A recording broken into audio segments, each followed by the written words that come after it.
Hi folks, this is the Paranormal Peep Show with myself, Andy Chaplin, Neil Geddes-Ward and Robert. We're going to change track slightly, aren't we, Neil? We're going in a slightly different direction.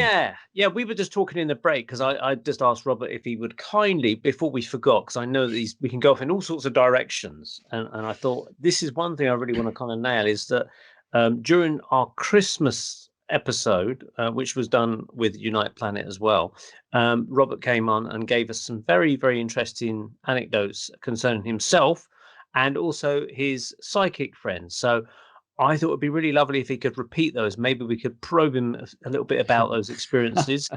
Pardon the pun. As we're on that kind of subject.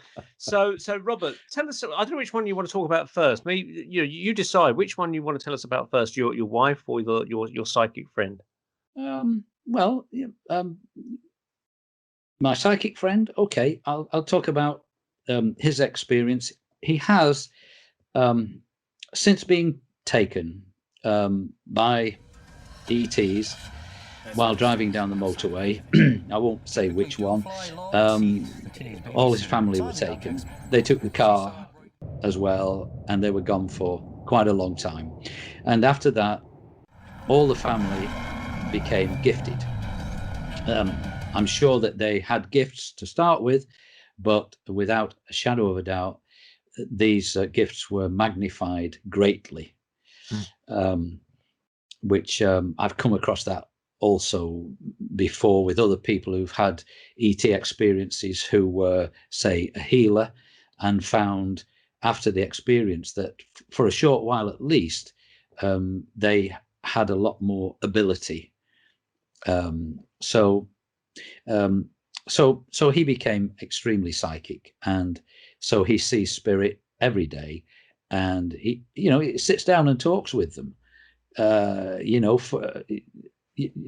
Recently he was telling me about sitting outside in the garden at the table on his own one evening, and a spirit came and sat at the table with him, and they talked for 20 minutes or so.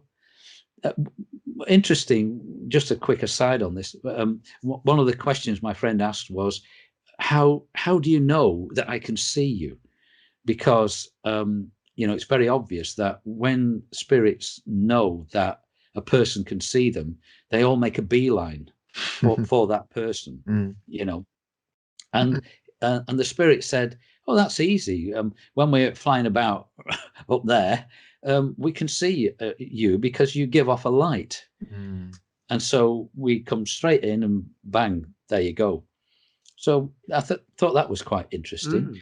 So I've got to ask, when he's having conversations with spirits, some people, when they're talking about spirits and ghosts and that kind of thing, say that they're not quite kind of conscious. Sometimes they're not exactly replays, because we know that replays are literally just replays, but they don't seem quite fully conscious, fully kind of in the mind of like a human that's alive. Yes. Do you, this is where it gets really weird. Do you think he's actually interacting with the soul of that person, the soul of that spirit, or some kind of residual mind, kind of like almost like a program running that's interacting, if you see what I mean? What do you think is going on? Well, on one occasion, for instance, he was taking a walk at a nature reserve, and this woman came towards him and started playing hell with him for some reason. And it wasn't until about 30 seconds or more into the conversation that he realized that she was a spirit. So one thing you can certainly say is that he's wide awake when these things happen to him. Absolutely wide awake. And to him, these people are as real as you and I are to each other. I mean, I remember going with him to Laycock Abbey, and we went into that famous room where some of the Harry Potter film was done, where that great big black cauldron is there in the room. And he suddenly turned to me and he said, there's a monk sat in a chair by the fire there. And of course, there was no fire, but you could see where there'd been a fireplace. And he said, can't you see him? And I said, no, I'm sorry, I can't. And he was quite frustrated with me, you know. I said, look, I'm sorry, I just can't see him. He said, he's still there, you know, and then he disappeared. Other times, I mean, like I've been in a church with him, with a couple of other friends, and he was sat down in a pew, just chilling out. And then he beckoned me over to him. We were all just walking around this church looking, because it was new to us, you know. And he beckoned me over. He said, there's a spirit, there's a woman sat at the side of me. Get our friend, another man, to come over and take a photograph. So our friend came over, and I didn't tell him what it was about, but all of a sudden, his camera wouldn't work. Oh no! Absolutely, just wouldn't work. And you know, he's a sort of semi-professional cameraman, and so and then the spirit went, and then his camera worked. Oh crikey! Has he mentioned that these spirits are aware that they're not exactly dead, because they're not fully dead, but aware that they're not alive in this reality, this physical reality? Are they aware of it? Some of them play jokes on him, so that's an awareness, isn't it? I mean, he went into a supermarket somewhere, I think, might have been Marks and Spencer's or something like that, and there was an old chap sat down by the escalator with his cap on the floor, sort of begging for money. So my friend, being the kind of person he is, threw a £1 coin into the hat, but the £1 coin just bounced on the floor, and the hat and the bloke just disappeared. So it can be a bit awkward at times, you know. Did he pick his pound back up? I reckon he would do. Yes, he's a bit like me. Yes, he would have picked it up. So when his spirit materialized when he was having breakfast the other day, and he spent 20 minutes chatting to him. Okay, let's go back to that. Let's go back to that one. That's interesting. All right. So what happened was he was in bed. No, this wasn't breakfast. This was in the night. He was in bed. Okay. Yeah, he was in bed. He was woken up by spirit, and they told him to go downstairs. But for some reason, he didn't want to go down, felt a bit apprehensive. You know, bear in mind, he's used to seeing spirit. He's used to seeing ETs. They don't bother him at all. But there was something about this that was a bit serious. So he kind of tried to turn over, but they insisted. So he went downstairs. As he's going downstairs, he noticed the living room door is slightly open, and there's a light coming from inside, shining into the hall. And he wondered whether he'd closed the Venetian blinds, because the road is outside with the street lights, you know. Anyway, so he opened the door and discovered that the Venetian blind was closed, and the light was coming from these three beings. Two of them were on the settee, and one of them was stood by the fire.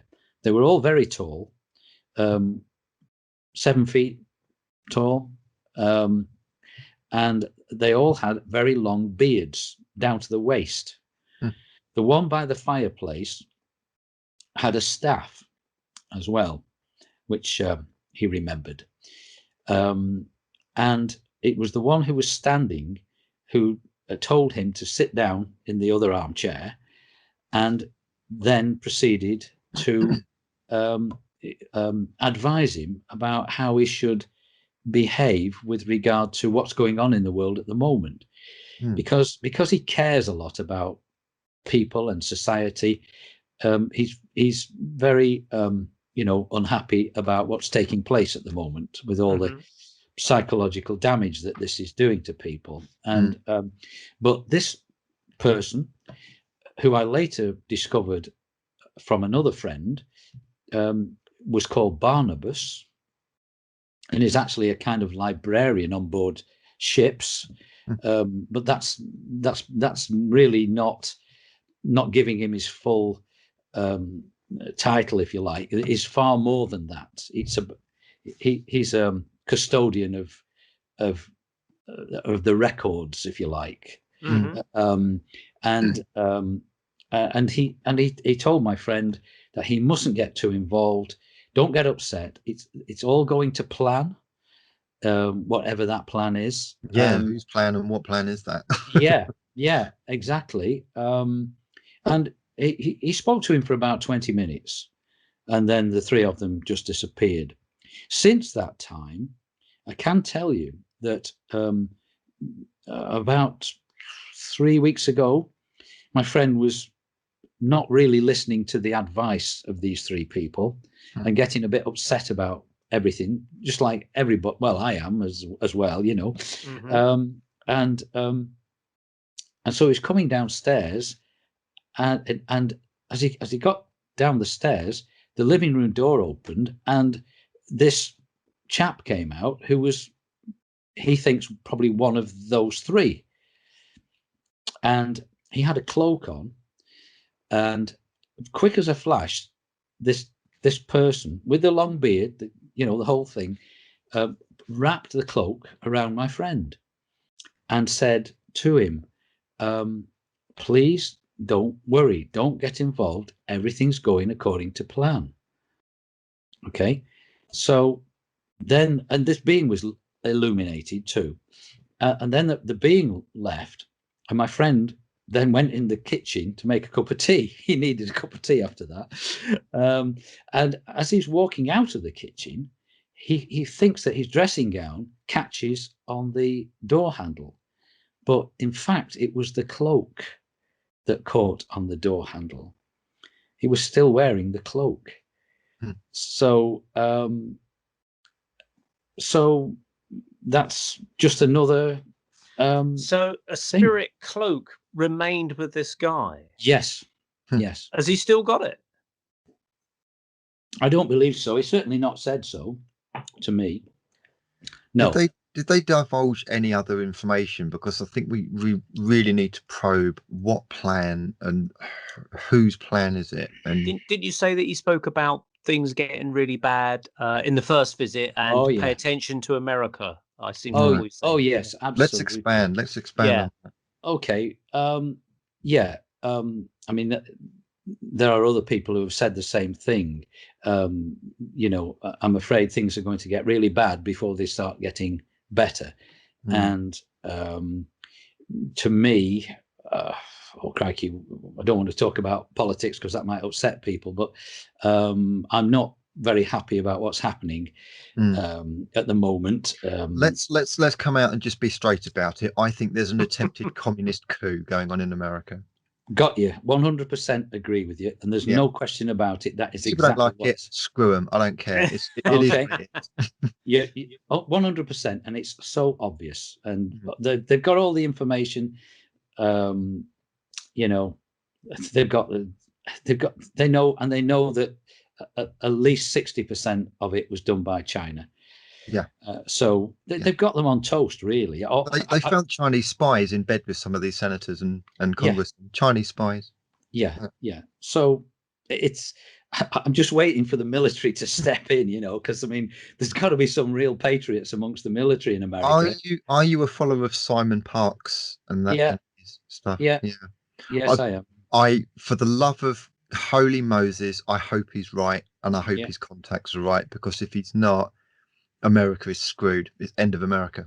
Yeah, and if America goes, we go too. We go. So what has Simon Parks said then? You hope he's right about?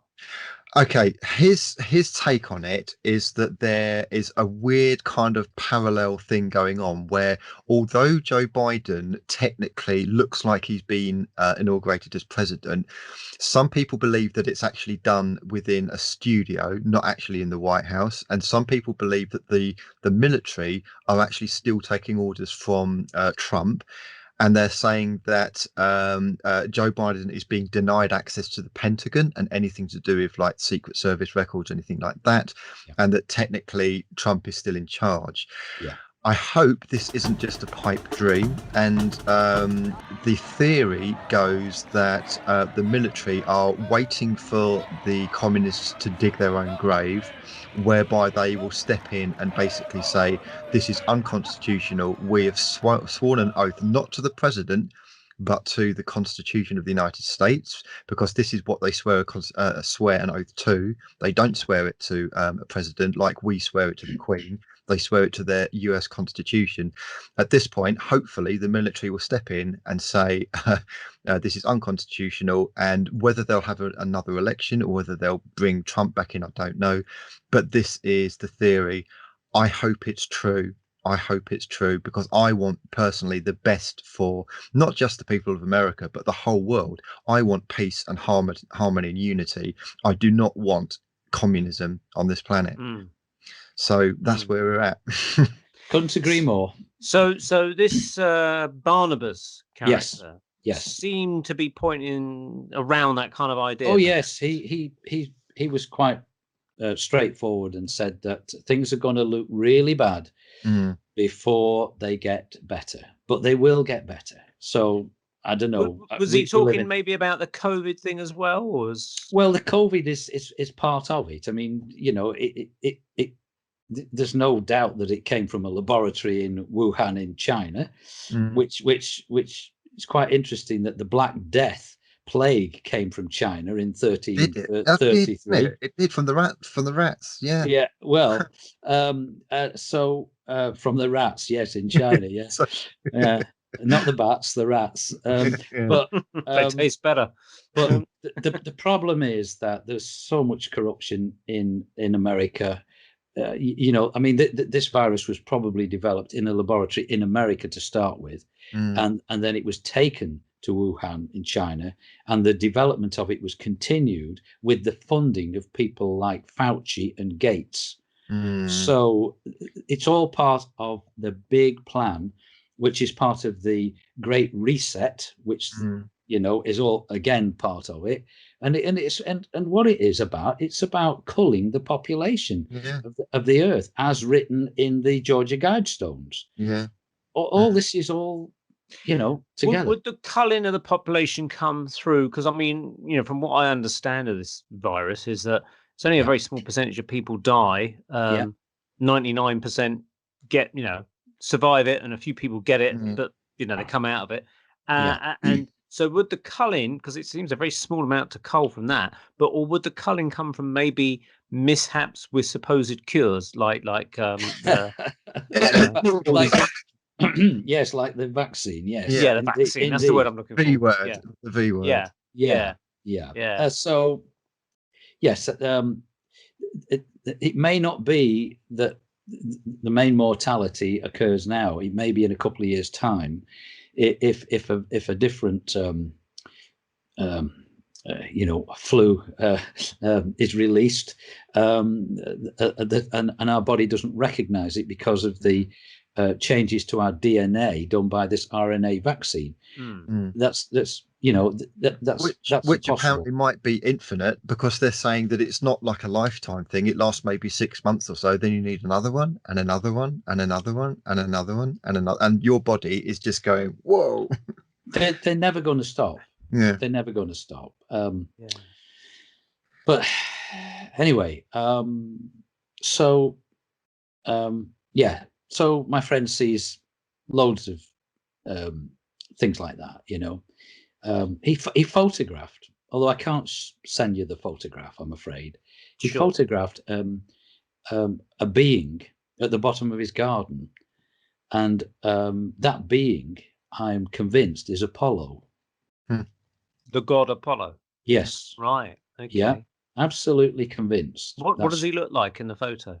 It looks like his statue. Look like really? Like his face. Yeah, absolutely. It's clear cut. You see, people have photographs of orbs, and if you look carefully in some orbs, you can see sort of bits of faces, can't you?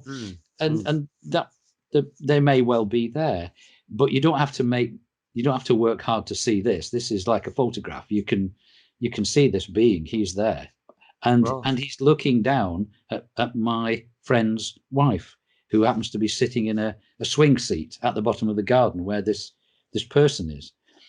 I'm just looking at some images of Apollo. There's often kind of like a what do you call it, bow and arrow. Did he have the bow and arrow? No.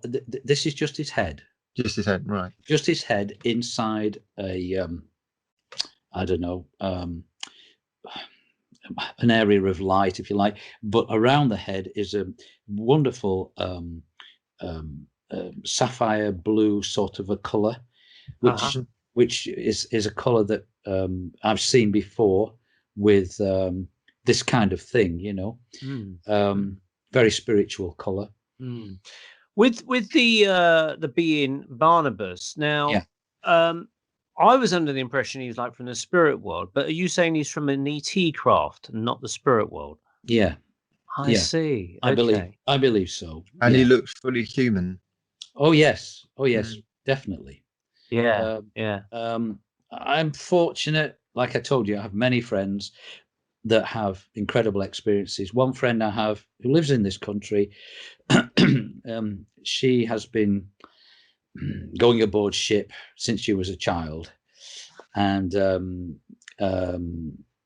she's described to me many times the different types of being on the craft. She's even been there when the Greys have had people on a table doing operations on them, doing work on them, and the thought that the Greys gave to her was that they were amazed at how badly we look after our bodies.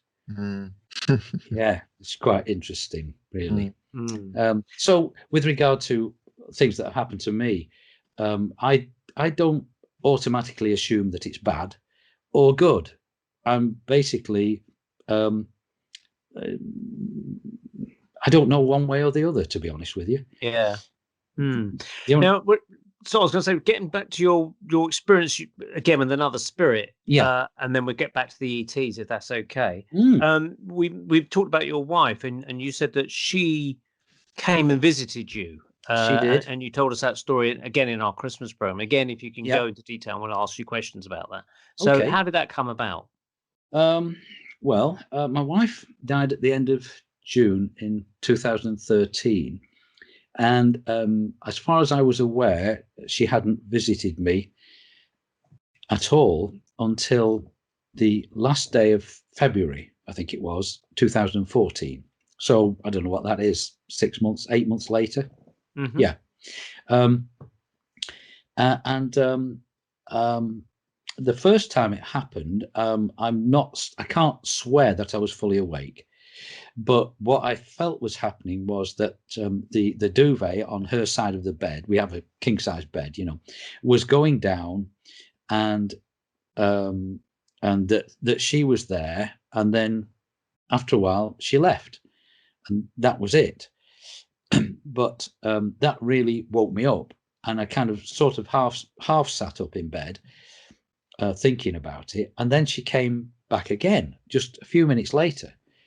Same thing happened again. The duvet went down, and then the bed went down as if there was a body in the bed. Again, I just sort of sat there and marveled, because I'm used to strange things. It didn't bother me at all. Some people say, "Weren't you scared?" No, I wasn't scared at all. I was. It was an honor. It was a wonderful education as far as I was concerned. And so she went again. Then a few minutes later, she came back. Same thing again. Duvet went down, bed went down. Only this time, I thought, I'm going to see if she's real, sort of thing. So I reached across and I touched her on her leg, on her left leg. And she was as warm and solid and real. And you had your eyes open. I was wide awake, believe me. And could you see her at this point, or was it? No, I must. I'm not going to lie. I couldn't see because it was dark in the bedroom. Yeah. Okay, but I knew it was her. Absolutely, 100%. I mean, been married 40 years. Come on. So, to be honest, I had a slight naughty thought then at that moment, but I thought, no, Rob, it's not appropriate. So, so I took my hand off her leg, and then I replaced it back on her tummy. And again, it was her. She was warm and soft, and it was Jen. And that was wonderful. And so I took my hand away, and then the next thing I thought it'd be lovely to give her a hug, But as I went to give her a hug, she just dematerialized. And what happened was then that in my head, I saw this incredible, like, white fireworks display, white fireworks flying off in all directions. It was quite the most incredible thing. And then I just sat up in bed and thinking how lucky I was, and how special she must be to be able to manifest so physically, after being in spirit for 8 months. It's not that long, really. But what I did find out the following day, what I understand is that for spirit to materialize, they require energy. They have to get it from somewhere. And so if it goes cold in a room when a spirit's there, I'm guessing it's taking the energy for the latent heat of energy, so that makes it feel cold in there. But on that particular night, 28th of February 2014, I found out that there was a massive solar storm which hit the earth that very night. And I'm reckoning that that Jen and other spirits, because I reckon she probably didn't do it on her own, used the charged particles of energy from the solar storm as an energy source to materialize like she did. I mean, I might be wrong about that, but it's quite a coincidence that should happen. Makes sense. And it shows that spirit are aware that those things are going to happen, and obviously catch that ride in, don't they? Like a surfing a wave in, don't they? Absolutely. I'm quite certain that many spirits are completely aware of everything and everything we do, and there's no such thing as death. We continue on and we reincarnate. I have no doubt about that at all. In fact, on that subject, crikey, would it be, I don't know, maybe about a couple of years before my wife died, I was down in Wiltshire in a crop circle by West Kennet Long Barrow with my friend Phil Hoyle, who's a great UFO researcher. And we were checking out the crop circles. That one was a man-made one. I could tell straight away. There were a couple of ladies that sat in the middle, and we were near them. And one of them asked me what I was looking at, and I said, well, look, if you come over to the edge of the crop circle, I'll show you, because people won't have trodden there, and I'll be able to show you the board marks, the creases in the stems, which the boards put in the crop. So the pair of us went over and we sat down. Turned out this lady was a Sufi.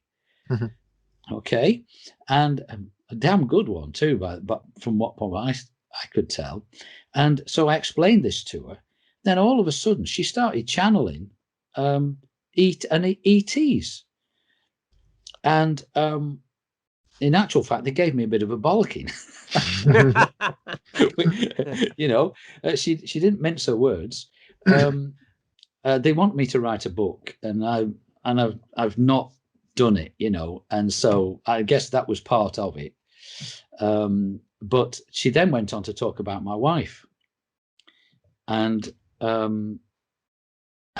the interesting thing she said was, be more respectful to your wife because she was your mother. Interesting. And I thoroughly believe that that is the case. I mean, this lady gave me a lot of information which was spot on. I mean, things that you would never dream of thinking up at all.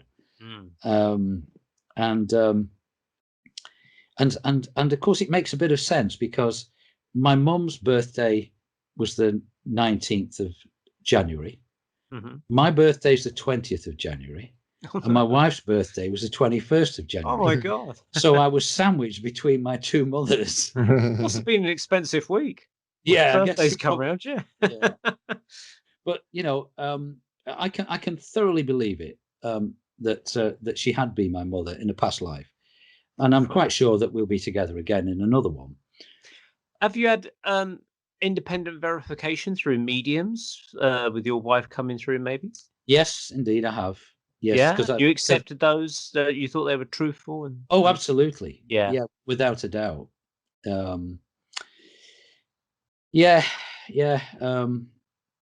very happy and comfortable with the situation now.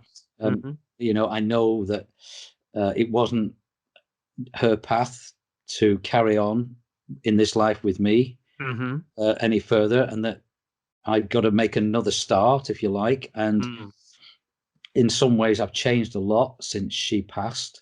I've become a lot more confident in many ways. Yeah. Because I don't have to pretend to be somebody that I'm not anymore. Right. You know, I mean, I have tried to be careful with my children because I know they're not keen on this, and if they watch this, they won't be very happy. But it's just too bad, you know. Well, they can always just not watch it. Is the thing. Well, exactly, but it's who I am, and it's the truth, you know. So, and presumably, from your wife's greater perspective on things now, yes, she would presumably have wider eyes and understand you a lot more. You are so right, and you're absolutely bang on there. I don't know, 2 or 3 years after Jenny died, I was in the Red Lion pub in Avebury. That's right in the middle of the Stones there. And I was sat there with my angel mountain friends and some other friends, and we were having a meal. And all of a sudden, my angel mountain friend said, Jenny was just here. And she was sat in between us. And I said, that's very nice. And he said, she wanted to say that she understands now. Wow. She understands. She understands now Chuck, actually. Yeah, because that's another interesting thing. After Jenny passed, a few days after she passed, I was in the garden. It was summertime, and I was talking to her, and I was looking at the plants that we'd planted in the garden, and I suddenly said, "Well, no, I'm skipping ahead. I'm sorry." The day after Jenny passed, my friend, I rang him, and he said, "I can't say that it was Jenny, but I had somebody speaking into my ear last night, and all they would say was Chuck, Chuck, right?" Well, my friend being from South Wales, Chuck is a northern term. It's a term of endearment up here. So he said, I can't honestly say, I wish I could say it was her, but I can't. And I said, well, I can't remember her saying Chuck, you know, but I'm a bit slow sometimes, you know. So anyway, a few days later, I'm out in the garden talking to her, looking at the plants, and I speak out loud and I say, well, these begonias weren't much cop when we planted them, but they're doing really well now, Chuck. And it suddenly dawned on me that it was me. I called her Chuck. all the time. But I did it so naturally that I could have kicked myself, but so it was a very simple message, but it meant a lot to me, but it wouldn't have meant anything to anybody else. Yeah. And then a couple of years later, a lady came to see me here through my website, actually. Yeah. And she sat in the conservatory and we were talking, and she was a very psychic lady. And all of a sudden she stopped in her tracks and she looked down at my knee area and she said, "Oh, have you had any trouble with a drill lately?" And I said, "No, but I think I might know where you're going with this." She said, "Well, I've just seen a drill by your knee, and whatever it was that was inserted in the drill flew out across the room." Okay. Mm-hmm. And I said, "Yes, I understand exactly what that is." And of course, it's the chuck of the drill. Oh, yes. Okay. Yeah. And the drill is one part. That's maybe me. I don't know. And the other part is Jen. It's a parting, if you like. It's symbolic. But this lady didn't know anything about Jen, and she certainly didn't know anything about Chuck. Wow, that's interesting. Fantastic. Yeah, and my friend has even seen her when I've been on Skype in the kitchen with the laptop on the breakfast bar. My friend stopped in his tracks one day, and I said, "What's the matter?" He said, "Jen's standing behind you by the sink." So he could even see her through Skype, which is interesting, isn't it? That's amazing, isn't it? Wow. Yeah. Is there any? I don't know why, but I'm picking up something to do with Derby that's connected, but I don't know why.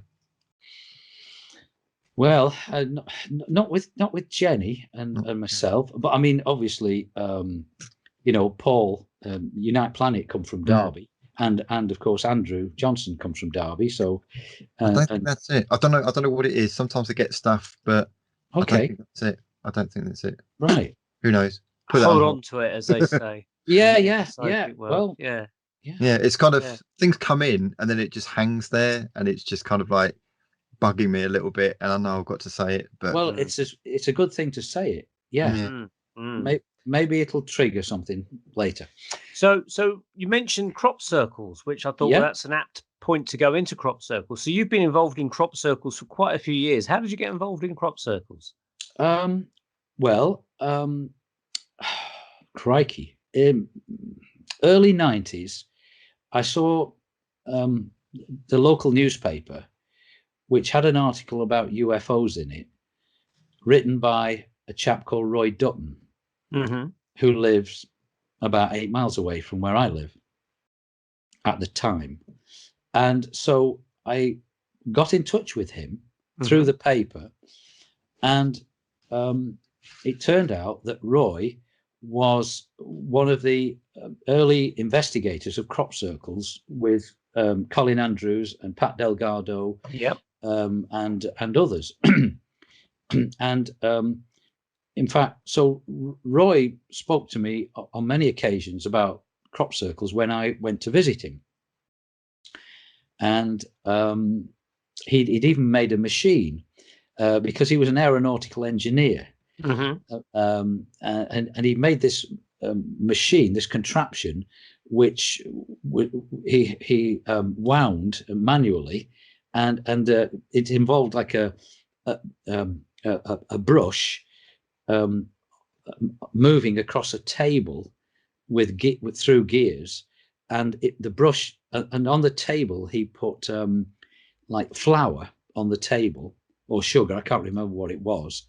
And then as he wound this thing, this brush flicked out from the center of this circle out to the edge in an arc.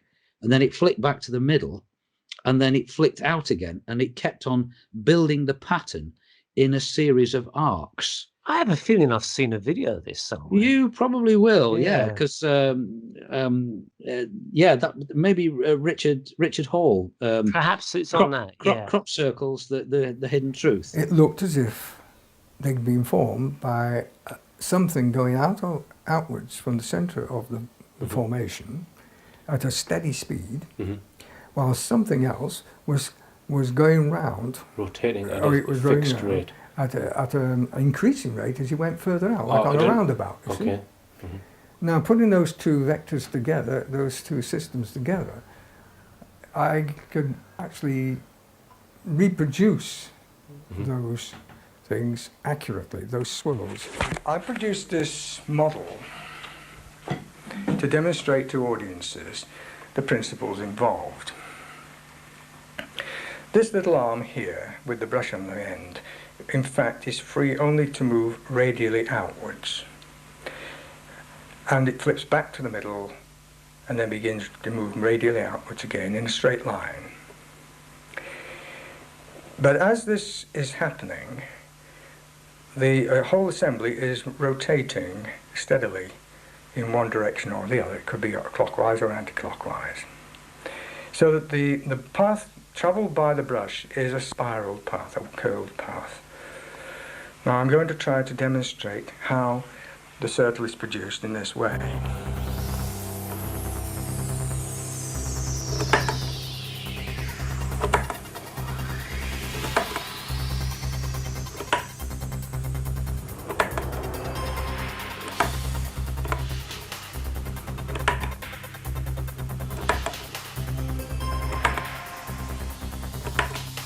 Notice that the gaps are being filled in on each successive rotation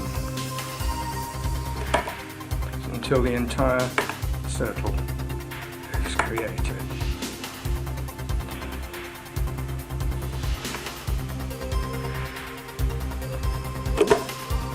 The actual shape of the spiral depends on the relative rate of outward sweep and rotation. This is a very short spiral, but sometimes they can go all the way around. But because Roy was an aeronautical engineer, he worked at British Aerospace at Woodford near here, and his great pal was David Cayton. And so Roy knew of Dave's interest in the UFO stuff and suggested I go and see him. So in about 1994, I think, I went to see Dave, and we've been the dearest of friends ever since. And then Dave was interested in the crop circles because he thought that although he'd been investigating UFOs for Tony Dodd. Oh yes, the policeman. He was a bit frustrated by it because it was all about sightings of craft that are up there and then they fly away. But with a crop circle, you've got evidence on the ground that you can take into a laboratory and examine. You've got tangible proof, evidence, which is what people have done over the years, like my good friend Nancy Talbot in America and with the BLT group. So Dave convinced me. Took a while to go down and go to Wiltshire and start investigating crop circles. So I went down in 2000 for the first time. Took my wife. She wasn't terribly keen, but I got hooked then, and then I went down every year after that. Spent at least 2 weeks down there, maybe a month sometimes, but just me and Dave, David Cayton is here with me, and we're just interested to look at this particular area.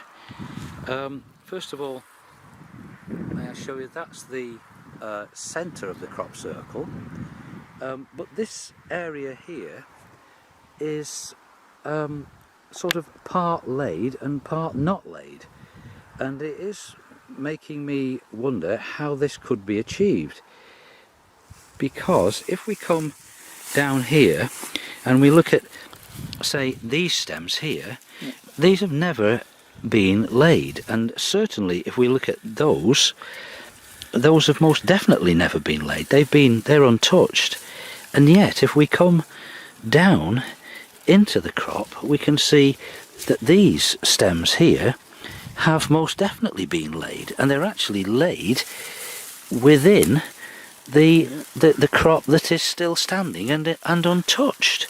Interesting. Look at this here. You see, you've got alternating, standing and laid, and standing and laid down there, and the laid crop here is going in and through the standing crop. So how the heck is that achieved? Well, it's a bit of a mystery. Now perhaps David May, you found something interesting. Okay, Dave. Well, oh really? Okay. Well, that's good. Okay. Well, I'll come across and we'll have a look and see what that is. Got a lovely shot of the sun going down behind you there. It's really a wonderful place, if nothing else.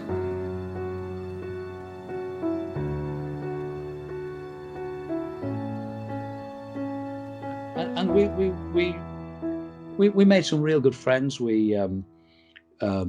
What we discovered was that the vast majority of crop circles were man-made, without any doubt. We could see. Did you bump into Doug and Dave with their plank and string? No, Doug. I didn't meet Doug and Dave, but I met all the other people, that were involved with the investigations. Colin Andrews, Busty Taylor, all these people. I know them well. Mary Bennett, she was very much involved with it too. Have any of them seen a formation actually appear in front of them? Not to my knowledge, although that has happened. Though there is a video, isn't there? Yeah, but that one's probably a bit iffy. Oh, really? Yeah. Made in about 1990, though, before CGI and stuff. It looked quite convincing to me, I think, if it's the one I'm thinking of. Well, the one I'm thinking of is later than that. It's about 2004 or 5, something like that. Okay. Maybe I'll try and dig the one out and send it to you and sort of see. Are you thinking, Neil, of the one where there's 2 white orbs and they're spinning around?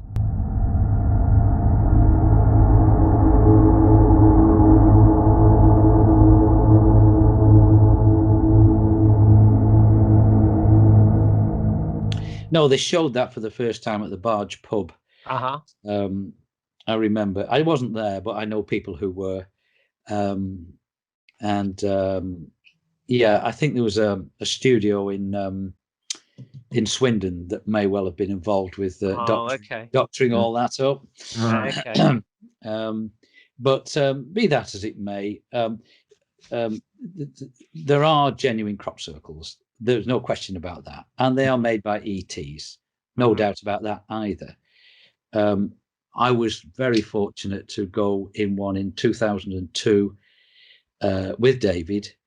I was the first person to set foot in that crop circle, and it's a great honor because it was perfection, absolute perfection. And so yeah, I've been in a few genuine ones, but there are not many. Do you get like a different vibe or different feeling in the genuine one? You it's a bit complicated because even man-made ones can look pretty good at certain times of the year. If it's early on in the year when the crop is green, the moisture in the stems makes it flexible, and so when you stomp it down with a board, it kind of bounces back into a nice even lay. Whereas later on in the year, when the stems are dry and golden, when you stomp them down, it just creases them and breaks them, and so they look a lot scruffier. So you do have to be careful. But the thing about the crops that are laid early season that are green, they're quite easy to tell. If it's been done with a stomping board, you will get a board mark on the stem where the board is impacted on the stem. It doesn't show immediately. It's about 12 hours after the the board has hit it, it's a chemical reaction in the plant, and it goes white. So you get a white. I remember seeing the images that David showed us at our presentation, and it's like scars on the grass, if you like, isn't it? Well, you get a line where the board hit the line of stems. If we come down here, we can see that we have a board mark, and if we come over here we have another. So we have two of them fairly close together, which is how they should be. A row of what, 1, 2, 3, 4, 5, 6. My finger, there's a typical crease there, and I'm bending it slightly, and then you come back towards the camera a little bit, and there we've peeled off the outer sheathing of the, and you can feel that with your fingernail. And then if you come back even further to where the tip of the dowsing rod's pointing, there's another one. It's again not too deep. You also can see a bend it there. You can see how the crease bends back, like you do with your finger. Yep. So on the other side it will be okay. You turn it, squish it round, and there's no mark on that side, because as you turn it back, the edge of the board, the leading edge of the board, the plank has hit the crop there as it's gone down. That's right. We have 3 on this stem here, but I've come across here a little bit further. We just rub the bloom off a little bit. I mean, just look at those. We've 1, 2, 3, 4, 5. When the crop is green, when the board impacts the crop, the mark isn't immediately apparent.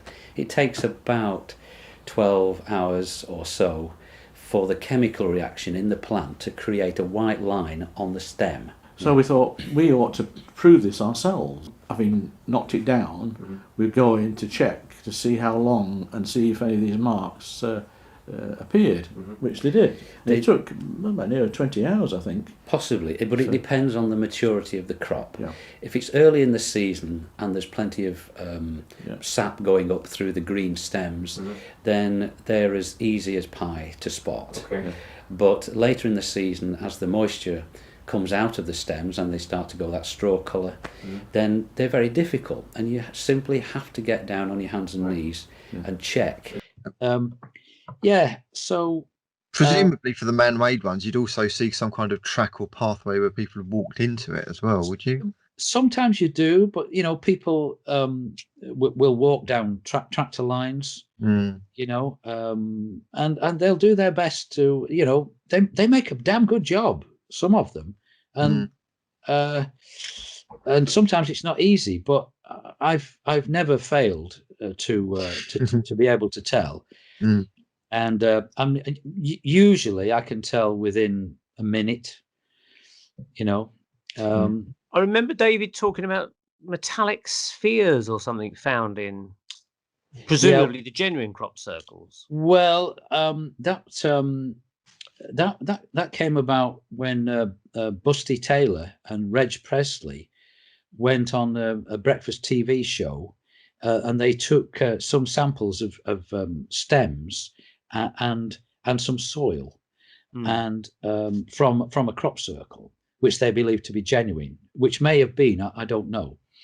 And Busty got a magnet and put it over the soil, and even the stem stuck to the magnet. Wow. So it suggested that it had been magnetized. This is still being analysed by people in the United States and in this country as well. So you think there's been some sort of alien force that created those crop circles? There is not a hoax, as so many people a strange dust believe. Actually in the centre of this crop circle, which has been analysed, and it seems to be more like a meteorite dust. And what we want have those pieces been analysed by an ordinary lab, though? I mean, isn't there probably just something naturally occurring within the... No, it's definitely not. It took samples across the field, and only in the centre of that crop circle did we have this. It was extraordinarily magnetic. Yes. We've got some I always wonder how Doug and Dave did that.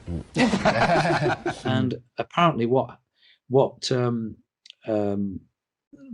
think Leavengood maybe in America discovered was that there were tiny spheres of meteoric iron.